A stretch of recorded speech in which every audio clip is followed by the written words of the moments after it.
비상사태입니다. BBC 본사로 즉시 돌아오세요. 새벽 3시 휴대폰을 울린 이 한 통의 전화가 제 인생을 뒤흔들었어요.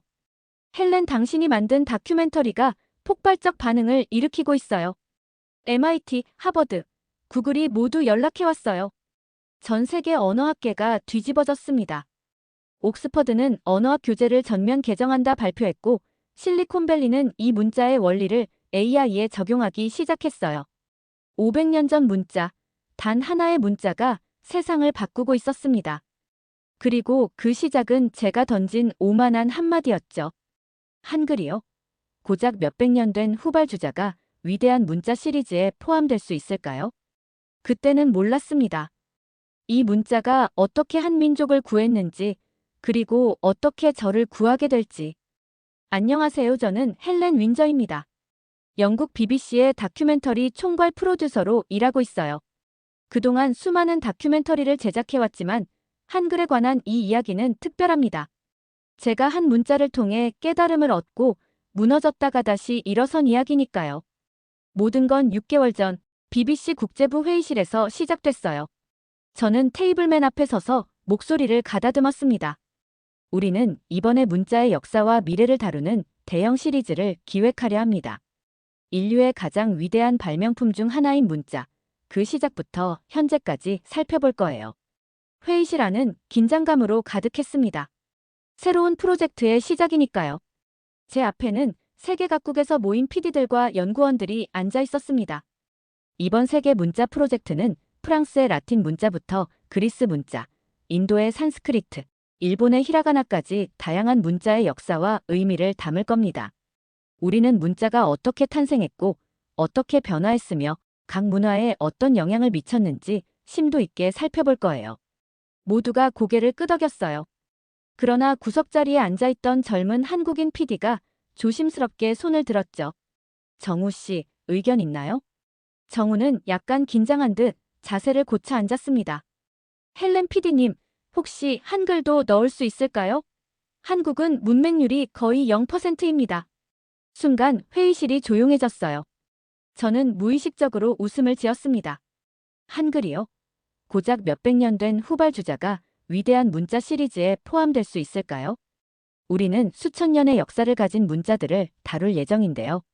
정우의 얼굴이 살짝 굳었어요. 그러나 곧 공손한 미소를 지으며 대답했죠. 물론 PD님 의견이 중요합니다. 다만 한글은 독특한 창제 과정과 과학적 원리가 있어서 말씀드렸습니다. 저는 그의 제안을 친절하게 무시했어요. 유럽 문화의 자부심이 강했던 저였죠. 알파벳과 그리스 문자야말로 인류 문명의 정수라고 생각했으니까요. 서구 중심적 시각에 깊이 물들어 있었어요. 좋아요. 다음 주제로 넘어가죠. 일본에서는 언제 촬영을 시작할 수 있을까요? 회의는 계속됐지만 정우의 눈빛이 마음에 남았어요. 그 눈빛 속에는 열정과 자부심이 담겨 있었죠. 회의가 끝나고 몇 주 후 우리 팀은 세계 문자 프로젝트의 첫 촬영을 위해 유럽으로 떠났어요. 정우도 함께였죠. 저는 그의 능력을 높이 평가했기 때문에 팀에 합류시켰습니다. 한글에 대한 그의 제안은 받아들이지 않았지만요. 첫 촬영지는 프랑스 파리였어요. 소르본 대학의 웅장한 강당에서 유명한 언어학 교수 장피에르와 인터뷰를 진행했습니다. 교수는 열정적으로 말했어요. 라틴 문자는 단순히 알파벳이 아닙니다. 이것은 유럽 문명의 근간이자 세계 지식의 기둥입니다. 저는 카메라를 향해 고개를 끄덕이며 만족스러운 표정을 지었죠. 이것이야말로 제가 찾던 모습이었으니까요. 서구 문명의 골격이 된 문자. 이것이 우리 다큐멘터리의 핵심입니다. 파리에서의 촬영을 마친 후 우리는 그리스 아테네로 이동했어요. 파르테논 신전 앞에서 현지 학자가 그리스 문자의 철학적 완성도에 대해 열변을 토했죠. 플라톤과 아리스토텔레스가 이 문자로 사상을 표현했습니다. 민주주의의 뿌리가 된 문자이기도 하고요. 현장은 완벽했어요. 고대 그리스의 영광과 현대의 찬란한 햇살이 어우러진 장면이었죠. 그러나 현지 학교를 방문했을 때 예상치 못한 이야기를 들었습니다. 한 초등학교 교사가 한숨을 쉬며 말했어요. 아이들이 철자법에 좌절하는 경우가 많아요. 복잡한 규칙들 때문에 읽기를 포기하는 학생들도 있죠. 다음 촬영지인 인도의 벵갈루루에서도 비슷한 이야기를 들었어요. 산스크리트어의 깊은 영성과 문학적 가치는 놀라웠지만 현대 사회에서의 실용성은 떨어진다는 현지인들의 증언이 계속됐죠. 우리 아이들은 영어를 배우고 싶어 해요. 더 쉽고 실용적이니까요. 촬영을 마치고 런던 BBC 본사 편집실로 돌아와 원본 영상을 보며 생각에 잠겼어요. 대단하긴 한데. 요즘 아이들은 배우기 싫어하네. 머릿속에서 계속 맴도는 생각이 있었습니다. 문자는 살아있어야 한다는 것. 박물관에 전시된 유물이 아니라 사람들의 일상에서 숨쉬는 존재여야 한다는 것이었죠. 정우가 조용히 편집실에 들어왔어요. 헬렌 PD님, 일본 촬영 일정이 확정됐습니다. 고개를 들어 정우를 바라봤어요. 문득 그의 말이 떠올랐죠. 한국의 문맹률이 거의 0%라고 했던. 이상하게도 그 말이 자꾸 제 마음에 남았습니다. 정우 씨, 일본 촬영 후에 어디로 갈 예정인가요? 정우는 잠시 망설이더니 대답했어요. 아직 결정되지 않았습니다. 미국이나 아랍 국가를 고려 중이고요. 저는 모니터에 띄워진 그리스 문자를 바라보며 중얼거렸습니다. 위대한 문자란 무엇일까? 단순히 오래됐다고 위대한 걸까?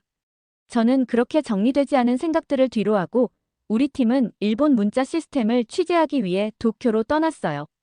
일본의 히라가나와 가타카나에 대해 유명한 일본어 전문가 다나카 교수와 인터뷰를 시작했습니다. 일본 문자 시스템은 다층적입니다. 히라가나와 가타카나, 그리고 한자까지 사용하죠. 이 복합적인 시스템은 일본 문화의 깊이를 보여주는 증거입니다. 다나카 교수는 일본어의 복잡성과 아름다움에 대해 자세히 들려주었어요. 저는 만족스러웠죠. 동양 문자의 심오함을 잘 담아내고 있다고 생각했으니까요. 인터뷰 마무리 단계에서 저는 마지막 질문을 던졌어요. 교수님, 동아시아의 다른 문자 체계와 비교했을 때 일본 문자의 특별한 장점은 무엇인가요? 다나카 교수는 잠시 생각하더니 대답했어요. 물론 각 문자 체계는 그 나라의 언어와 문화에 맞게 발전해왔습니다. 우리 일본 문자는 복잡하지만 아름다움과 전통을 담고 있죠. 하지만 배우는데 시간이 꽤 걸리죠. 그래서 서구 언어학자들이 동아시아 문자 중에서도 다른 평가를 내리는 경우가 있습니다만. 다나카 교수는 그렇게 실용적인 면에서는 아쉬운 듯 말을 흐렸어요. 인터뷰가 끝나고 장비를 정리하는 동안 다나카 교수의 조교가 다가와 작은 목소리로 이야기하였어요. 궁금한 게 있다면 미국 하버드 대학교 라이샤워 교수나 영국 서식스 대학교 제프리 샘슨 교수의 논문을 찾아보세요. 그들이 동아시아 문자에 대해 흥미로운 비교 연구를 한 게 있어요. 그날 밤 호텔 로비에서 정우가 노트북을 들고 저를 찾아왔어요. 헬렌 PD님, 이것 좀 보세요. 정우가 보여준 화면에는 하버드 대학교 라이샤워 교수의 논문이 있었어요. 거기에는 충격적인 문장이 있었죠. 한글보다 뛰어난 문자는 세계에 없다. 이게 하버드 교수의 평가라고요? 정우가 고개를 끄덕였어요. 그리고 계속해서 다른 자료들을 보여주었죠. 영국의 제프리 샘슨 교수는 한글을 인류의 가장 위대한 지적 성취 중 하나라고 평가했고, 미국의 언어학자 로버트 램지는 한글은 무엇과도 비교할 수 없는 문자의 사치이며 세계에서 가장 진보된 문자라고 표현했어요. 이 모든 평가가 왜 다큐멘터리 기획회의에서 나오지 않았죠? 제가 물었어요. 정우는 조심스럽게 대답했어요. PD님이 고작 몇백 년 된 후발 주자라고 하셔서. 사실 한글은 창제 원리가 매우 과학적이에요. 혹시 관심 있으시면 더 알려드릴 수 있습니다. 정우 씨, 한글에 대해 더 이야기해 주시겠어요? 정우의 눈이 반짝였어요. 물론이죠. 한글은 전 세계 문자 중 유일하게 창제자와 창제 연도, 창제 목적이 명확하게 기록된 문자예요. 세종대왕이 백성들이 쉽게 글을 배울 수 있도록 만든 거예요. 백성들을 위한 문자라고요? 네, 당시 한자는 귀족들만 배울 수 있었습니다. 세종대왕은 모든 백성이 글을 읽고 쓸 수 있길 바랐죠. 어린 백성도 쉽게 배워 날마다 편하게 쓰게 하고자 한다고 기록돼 있어요. 그 말을 듣는 순간 가슴이 울렸어요. 문자가 권력이 아닌 소통의 도구가 될 수 있다는 생각. 그것은 제가 다큐멘터리에 담고 싶었던 핵심이었으니까요. 서울에도 가봐야겠네요. 제 말에 정우의 얼굴이 환해졌어요. 정말인가요? 네, 이 이야기를 직접 확인하고 싶어요. 그날 밤 도쿄 호텔방에서 노트북을 펼쳐 한글에 대해 더 검색했어요. 그리고 놀라운 사실들을 발견했죠. 유네스코 세계기록유산으로 등재된 훈민정음, 세계 언어학자들의 찬사, 그리고 무엇보다 문맹률 0%에 가까운 한국의 현실. 일본 촬영을 마치고 우리 팀은 한국으로 향했어요. 원래 계획에 없던 일정이었지만 도쿄에서 발견한 서구 언어학자들의 한글 평가가 너무 흥미로워서 일정을 변경했습니다. 정우는 우리의 가이드이자 통역사가 되었죠. 김포공항에 내리자마자 눈에 들어온 것은 한글이었어요. 간판, 표지판, 스마트폰을 보는 사람들의 손가락 아래 흐르는 글자들. 모두 한글이었죠. 저희 교육부에 오신 것을 환영합니다. 한국 교육부 관계자 김 박사가 웃으며 맞이했어요. 우리는 바로 인터뷰를 시작했죠. 한국의 문해율은 어떻게 되나요? 공식 통계로는 98% 이상입니다. 실질적으로는 OECD 국가 중 최고 수준이죠. 문맹률이 거의 0%에 가깝습니다. 그 말을 듣는 순간 제 머릿속에 의문이 생겼어요. 어떻게 그런 결과가 가능한가요? 다른 선진국들도 높은 문해율을 가지고 있지만 그 정도는 아닌데요. 김 박사는 자신 있게 대답했습니다. 한글의 특성 때문입니다. 배우기 쉽고 과학적이니까요. 보통 어린이들은 한 주면 기본을 익히고 한 달이면 간단한 글을 읽을 수 있게 됩니다. 믿기 어려웠어요. 유럽의 아이들이 알파벳을 완전히 익히는데 걸리는 시간을 생각하면 말이죠. 정우가 제안했습니다. 서울 곳곳에 있는 야학을 방문해보는 건 어떨까요? 고령층 문해교육이 이루어지는 곳이죠. 그날 저녁, 우리는 서울 외곽의 한 주민센터를 찾았어요. 그곳에서는 80이 넘은 노인들이 스마트폰으로 문자 메시지를 보내는 법을 배우고 있었죠. 83 할머니가 환하게 웃으며 말했습니다. 한글 덕분에 손주에게 문자를 보낼 수 있어요. 이게 제 꿈이었답니다. 그 말에 갑자기 가슴이 먹먹해졌어요. 문득 제 딸 소피가 떠올랐죠. 12살 때 난독증으로 학교 생활을 포기했던 딸. 그 후 우울증에 시달리다 19살에 세상을 떠난 소피. 할머니가 보여주는 손주와의 문자 대화를 보며 눈물이 나왔어요. 만약 소피가 읽고 쓰는 것을 더 쉽게 배울 수 있었다면, 만약 그 좌절이 없었다면, 카메라를 든 정우가 걱정스럽게 물었습니다. 헬렌 PD님, 괜찮으세요? 저는 재빨리 눈물을 닦았어요. 네, 괜찮아요. 그냥 감동적이어서 그래요. 그날 밤 호텔방에서 오랜만에 소피의 사진을 꺼내보았어요. 유럽의 복잡한 철자법과 씨름하던 소피의 모습. 발음과 표기가 일치하지 않는 영어 단어들 앞에서 좌절하던 딸의 눈빛. 소피야, 만약 내가 한글로 공부했다면 어땠을까? 질문은 공허하게 방안을 맴돌았어요. 하지만 무언가가 제 마음속에서 변하고 있었죠. 이건 단순한 다큐멘터리가 아니었어요. 이건 문자가 인간에게 미치는 영향, 그리고 그 힘에 대한 이야기였죠. 서울에서의 취재를 마치고 다음 목적지로 향했어요. 미국 애리조나주의 작은 체로키 보존구역이었죠. 한글의 실용성에 감명받은 저는 문자의 소멸과 생존이라는 주제로 다큐멘터리의 시각을 넓히고 싶었어요. 이곳에 오신 걸 환영합니다. 체로키 부족교육위원회 존 러닝워터 씨가 우리를 맞이했어요. 그는 체로키 문자에 대해 설명해 주었죠. 1821년 세콰야라는 체로키인이 우리 언어를 위한 문자를 발명했어요. 그는 글을 읽거나 쓸 줄 몰랐지만 자신의 민족이 생각을 기록하고 소통할 수 있도록 문자를 만들었죠. 존의 말을 듣는 동안 세종대왕과 세콰야의 공통점이 떠올랐어요. 두 사람 모두 자기 민족을 위해 문자를 만들었다는 점이었죠. 세콰야의 실화는 마치 영화 같아요. 그는 문맹이었지만 말하는 종이의 힘을 깨달았고 수년간의 노력 끝에 문자를 완성했습니다. 처음에는 사람들이 그를 미쳤다고 생각했죠. 심지어 마녀라며 그의 문자표를 불태우기도 했어요. 그런데 어떻게 사람들을 설득했나요? 세콰야는 자신의 딸을 가르쳤고 그녀가 멀리 떨어진 사람과 편지를 주고받을 수 있다는 것을 증명했어요. 사람들은 놀라워했고 문자는 빠르게 퍼져나갔죠. 불과 몇 년 만에 체로키 민족의 문해율이 90%를 넘어섰어요. 정우와 눈이 마주쳤습니다. 한글의 이야기와 놀랍도록 비슷했죠. 그런데 이제는 체로키어를 사용하는 사람이 많지 않다고 들었어요. 무슨 일이 있었나요? 존의 표정이 어두워졌고 그 이유를 설명하기 위해 존 러닝워터 씨는 체로키 역사 기록 보관소로 우리를 안내했습니다. 낡은 건물 안에는 체로키어로 쓰인 성경, 신문, 편지들이 보관되어 있었죠. 이건 세콰야가 직접 쓴 편지입니다. 유리 케이스 안에 낡은 종이를 가리키며 존이 말했습니다. 독특한 모양의 문자들이 정교하게 적혀 있었죠. 놀랍게도 세콰야는 자신이 만든 문자로 딸에게 읽고 쓰는 법을 가르쳤고 그 딸이 다른 체로키인들에게 가르쳤습니다. 문자의 힘은 그렇게 퍼져나갔죠. 그 순간 가슴이 쿵하고 내려앉는 느낌이 들었습니다.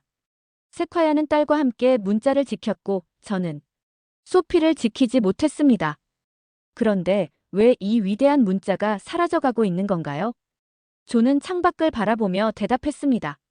19세기 말 미국 정부는 체로키 아이들을 강제로 기숙학교에 보냈어요. 그곳에서 아이들은 체로키어를 쓰면 처벌받았죠.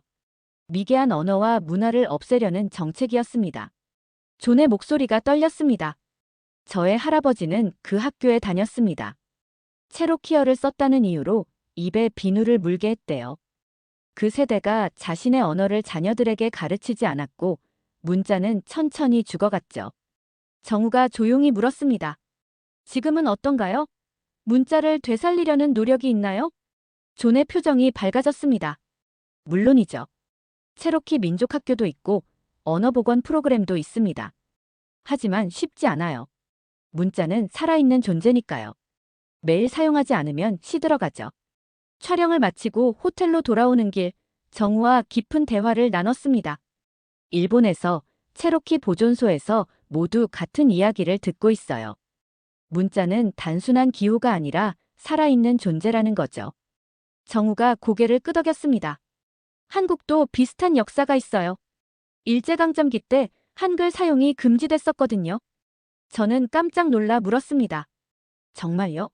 한글도 체로키어처럼 금지됐던 적이 있나요? 네, 한국으로 돌아가면 보여드릴게요. 한글이 어떻게 살아남았는지, 왜 지금도 건재한지 말이죠. 다시 서울로 돌아온 우리 팀은 종로구의 한 오래된 건물 앞에 서 있었습니다.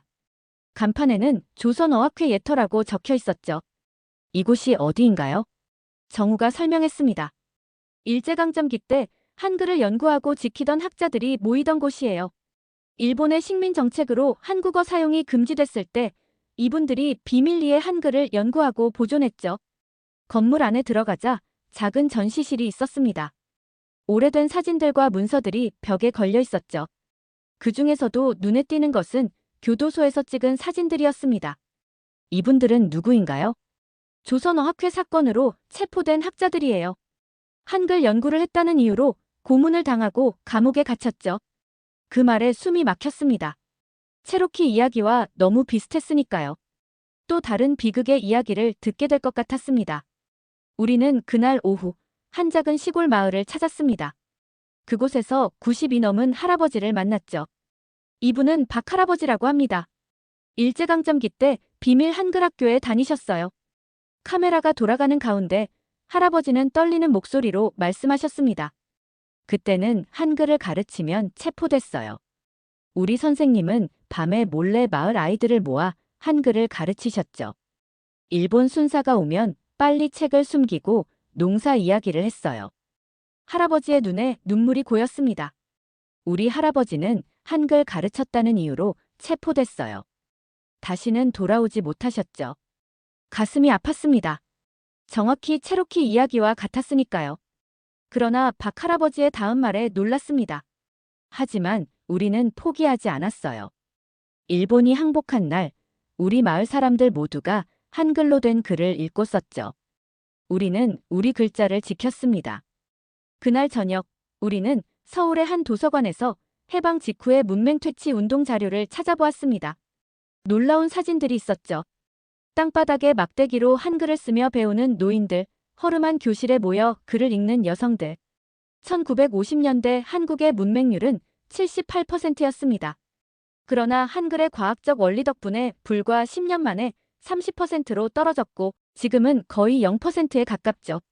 정우의 설명을 들으며 생각했어요. 문자의 과학적 원리가 문맹 퇴치에 이렇게 강력한 영향을 미치다니. 프랑스, 그리스, 인도에서는 보지 못한 현상이었죠. 다음 날 세종대왕 박물관을 방문했습니다. 훈민정음 해례본 앞에서 안내원의 설명을 들었어요. 세종대왕은 문자를 만들기 위해 음성학과 음운학을 연구했어요. 자음은 발음기관의 모양을 본떠 만들었고, 모음은 하늘, 땅, 사람의 철학적 원리를 반영했죠. 저는 감탄했어요. 정말 한글은 과학과 철학이 조화를 이룬 문자군요. 안내원이 미소를 지으며 말했습니다. 그리고 무엇보다 중요한 것은 백성을 위한 문자라는 점입니다. 세종대왕은 훈민정음 서문에 이렇게 적었어요. 어린 백성도 쉽게 배워 편하게 날마다 쓰게 하고자 한다고요. 그 순간 백열전구가 켜지는 것 같았어요. 위대한 문자란 무엇인지에 대한 답을 찾은 것 같았죠. 그것은 단순히 오래된 역사도 아름다움도 복잡함도 아니었어요. 위대한 문자는 사람들에게 가장 유용하고 배우기 쉽고 실생활에서 활용할 수 있는 문자였습니다. 문자는 소수의 특권층을 위한 것이 아니라 모든 사람을 위한 것이어야 했죠.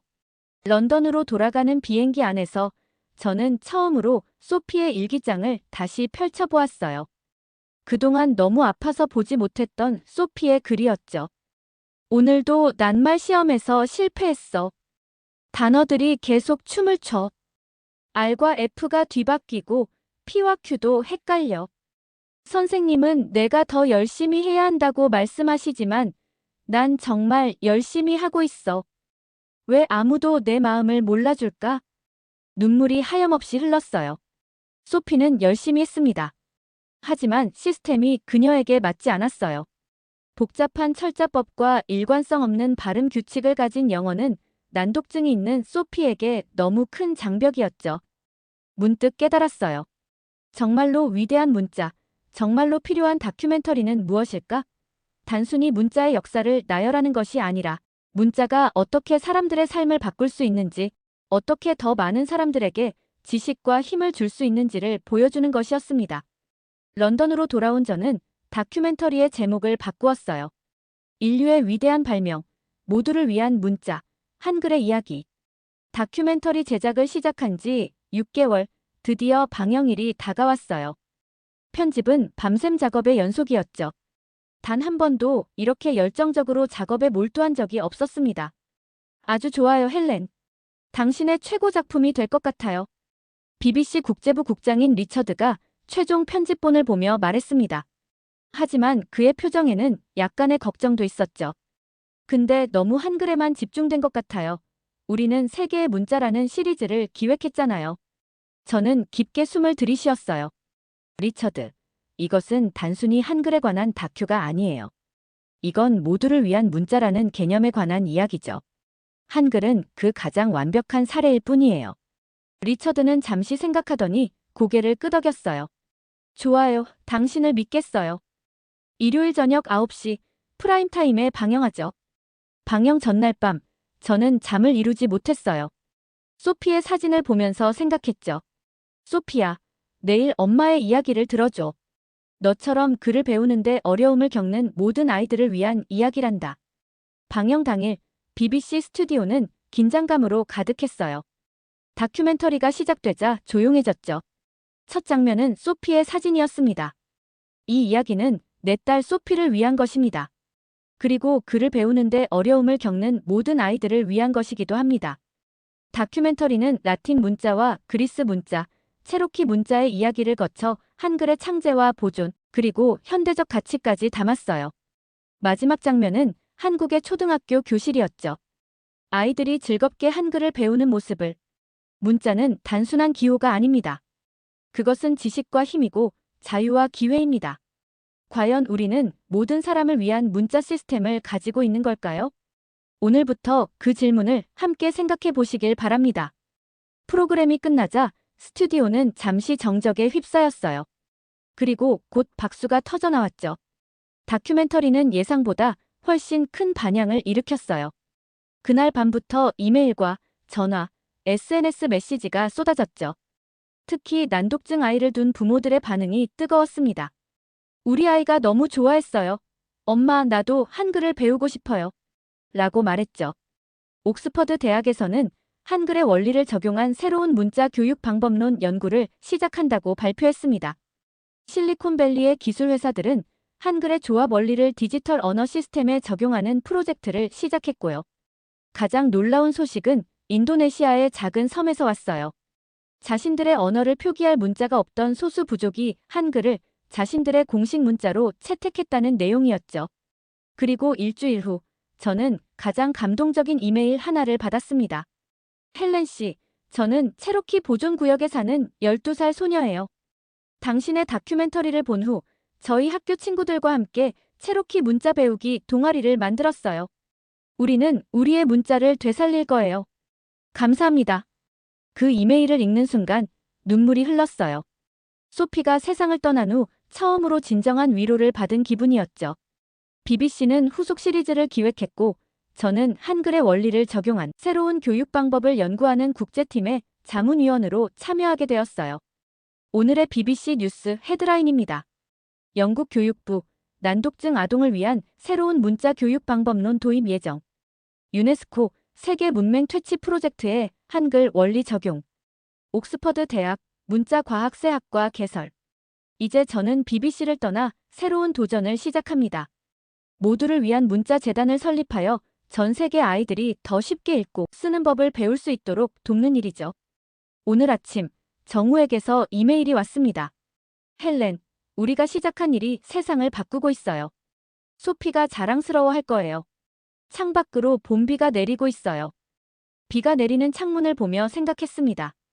세상의 모든 문자는 빗방울 같아요. 하늘에서 내려와 땅에 스며들고 생명을 키우죠. 어떤 문자는 모든 사람에게 골고루 내리지만 어떤 문자는 소수에게만 혜택을 주어요. 한글이라는 비는 모든 이에게 골고루 내리는 비였죠. 저는 그 비에 흠뻑 젖었고 그 비를 통해 새 생명을 찾았습니다. 오늘도 세계 어딘가에서 아이들이 처음으로 글자를 배우고 있을 거예요.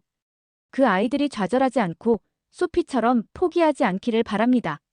모든 아이가 배울 권리가 있으니까요. 그것이 제가 발견한 한글의 진정한 가치입니다. 네, 오늘 사연은 여기까지입니다. 살다 보면 문득 하나의 만남이 우리의 세계를 통째로 바꿔놓을 때가 있죠.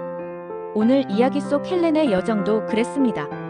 글자라는 건 단순한 기호가 아니라 한 사람의 인생을 바꾸고 한 민족의 혼을 지키며 때론 전 세계의 미래까지 움직일 수 있다는 걸 우리는 한글을 통해 다시 한번 느꼈습니다.